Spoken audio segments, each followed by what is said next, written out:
Assalamualaikum warahmatullahi wabarakatuh dan selamat petang. Saya Wan Nasariza binti Wan Husin daripada Politeknik Tunku Sultan Nabahiyah akan membentangkan satu kajian yang bertajuk E-Pembelajaran dalam Norma Baru di kalangan pelajar khusus DBM 333 Matematik Kejuruteraan 3 menggunakan PTSB Learning Management System atau lebih dikenali sebagai LMS. So, kita pergi kepada perkenalan. Pada akhir bulan Disember 2019, dunia telah digemparkan dengan kemunculan virus corona atau dalam bahasa Inggeris dikenali sebagai coronavirus disease, ringkasnya ialah COVID-19.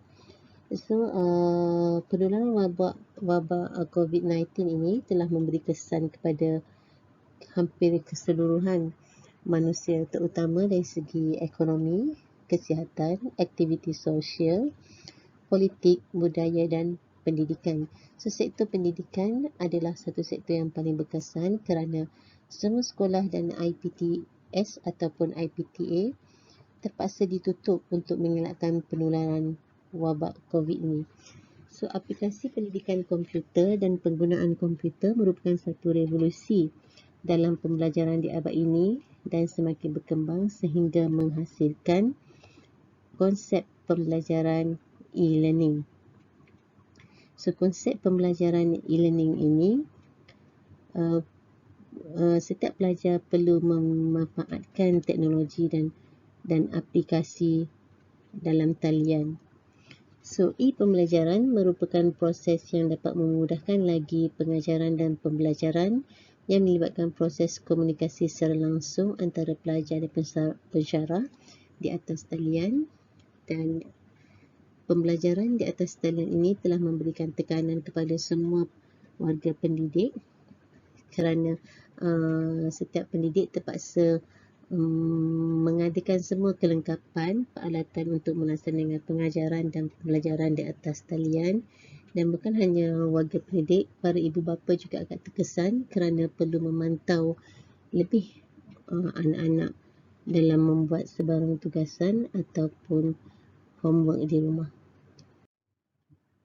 So, objektif kajian ini adalah yang pertama untuk mengenal pasti faktor-faktor yang mempengaruhi pelajar dalam penggunaan e-pembelajaran.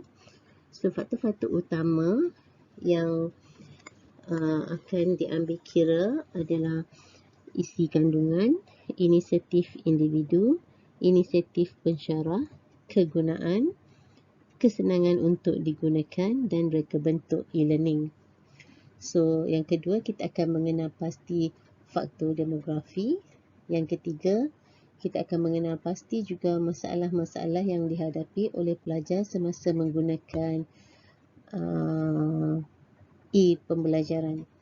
So, yang keempat, kita akan mengemukakan cadangan daripada pelajar untuk meningkatkan keberkesanan kegunaan e-pembelajaran, khususnya di PTSB. Surutan kajian terbahagi kepada 3. Itu yang pertama adalah pelaksanaan e-learning di PTSB. Pelaksanaan e-pembelajaran ataupun e-learning ini telah mula dibangunkan oleh bahagian pembangunan dan penilaian kurikulum JPPKK, dan ia bermula dengan version CDOS version 1.8 dan sistem telah dinaik taraf kepada CDOS LMS version 2.5 dan yang terkini yang diguna pakai sekarang adalah CDOS LMS version 3.5. So, setiap politeknik diwajibkan mengadakan satu platform e-learning sendiri dalam CDOS LMS. Contohnya di PTSB yang kita diberi nama LMS PTSB dan mula digunakan pelajar pada tahun 2014. So, yang kedua adalah Learning Management System ataupun LMS. So, teknologi LMS ini adalah berkembang seiring dengan perkembangan pesat teknologi ICT. So, teknologi ICT contohnya seperti blog, laman sosial, WhatsApp, chat dan sebagainya pada awalnya hanya digunakan untuk perkongsian maklumat secara formal, secara tidak formal. Kini teknologi tersebut telah digunakan untuk menyokong proses pengajaran dan pembelajaran secara e-pembelajaran. So, banyak penyelidik telah melakukan kajian dan kajian mereka juga dijalankan untuk melihat dan keberkesanan dan menambah baik teknologi LMS terutama dari segi kegunaan, mereka bentuk, kepuasan pengguna dan sebagainya. So, yang ketiga adalah perisian sumber terbuka modul. Modul ini merupakan satu sumber terbuka yang dapat merealisasikan implementasi e-pembelajaran di PTSP khususnya. So, perisian ini telah dilengkapi dengan berbagai reka bentuk dan reka bentuk ini akan memudahkan pensyarah dan pelajar untuk memuat naik ataupun membuat turun maklumat dalam pembelajaran. So, ciri-ciri utama pembelajaran yang terdapat di Moodle adalah seperti chat, forum, quiz, assignment, grade, journal, kalender dan sebagainya. Skop dan batasan kajian adalah yang pertama, ia hanya untuk mengkaji faktor penggunaan e-pembelajaran. Yang kedua adalah untuk mengenal pasti masalah-masalah yang dihadapi oleh pelajar semasa menggunakan e-pembelajaran. Dan yang ketiga, untuk mengemukakan cadangan dari pelajar bagi meningkatkan keberkesanan penggunaan e-learning. Dan yang keempat, hanya terhad kepada pelajar tahun 2 diploma kejuruteraan. So, metodologi kajian, saya telah memilih yang pertama adalah untuk memilih pendekatan berdasarkan persoalan kajian dengan mengadakan soal selidik pada pelajar. So, yang kedua, pengumpulan data.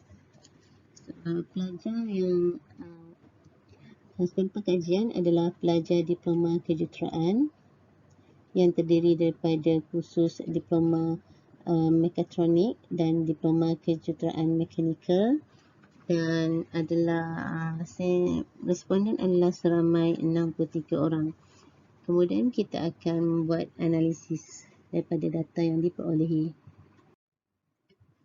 Mereka adalah dapatan yang diperolehi daripada soal selidik yang telah diedarkan. So, yang pertama daripada persoalan kajian yang pertama iaitu faktor-faktor penggunaan e-learning ataupun e-pembelajaran. So, isi kandungan mendapat skor min yang paling tinggi iaitu 3.88 berbanding dengan 5 faktor lain. Ini adalah disebabkan bahawa isi kandungan memang adalah satu kriteria yang paling penting dalam setiap pembelajaran. Dan isi kandungan yang menarik, lengkap, pasti akan menarik minat lebih ramai pelajar untuk menggunakan platform e-learning. So, yang kedua, faktor yang mendapat skor yang paling rendah adalah faktor kegunaan. Faktor kegunaan adalah mendapat min sebanyak 3.28. Walaupun ia merupakan min yang terendah, tapi dia berada dalam julat atau dalam lingkungan yang berada pada tahap yang kuat dan dia berada pada tahap yang sederhana. So, ini berikut adalah demografi responden seperti jantina dan khusus.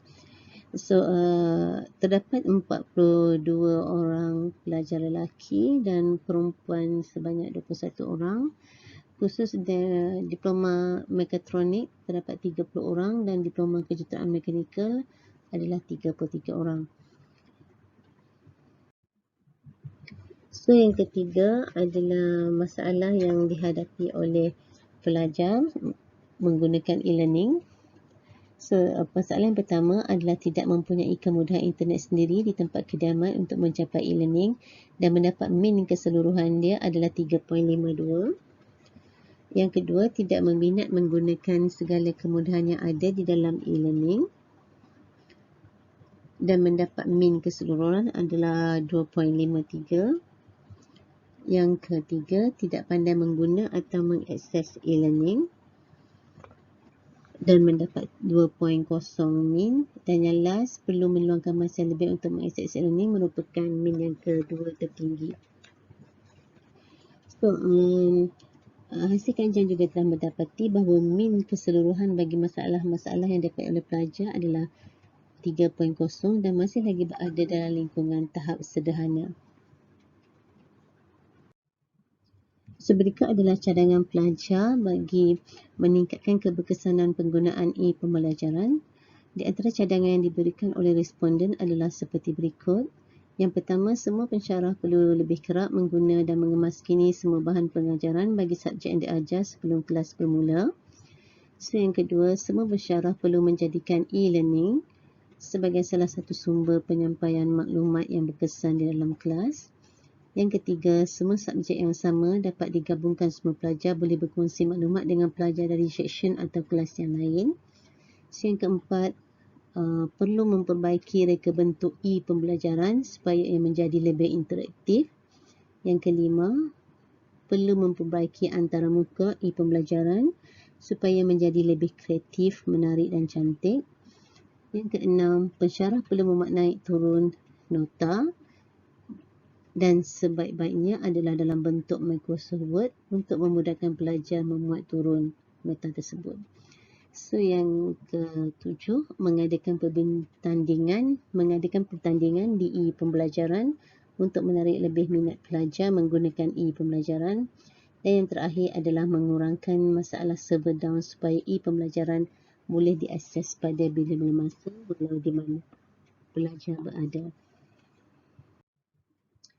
So, apa yang dapat kita simpulkan di sini adalah secara keseluruhannya, COVID-19 ternyata telah mengubah norma hidup setiap orang di seluruh pelosok dunia. So, bidang pendidikan merupakan satu bidang yang mendapat tempias paling hebat kerana secara tak langsung berlakunya perubahan pembelajaran yang sering berlaku di dalam kelas di sekolah atau IPT ke platform di dalam talian tidak mengira peringkat umur. Situasi ini dilihat agak mencabar terutama kepada pendidik kerana terpaksa menghabiskan silibus, pelajar yang perlu menyiapkan setiap tugasan dan menghantar secara atas talian, malah ibu bapa sendiri yang perlu membuat pemantauan terhadap anak-anak. So, penggunaan beberapa aplikasi seperti MS Teams, Zoom, Skype, Google Meet dan sebagainya telah disediakan untuk terus menyokong konsep e-pembelajaran dan selaras dengan perkembangan dunia yang ke arah revolusi industri 4.0, pelajar-pelajar sekolah dapat dididik dengan lebih awal. Sekian, terima kasih.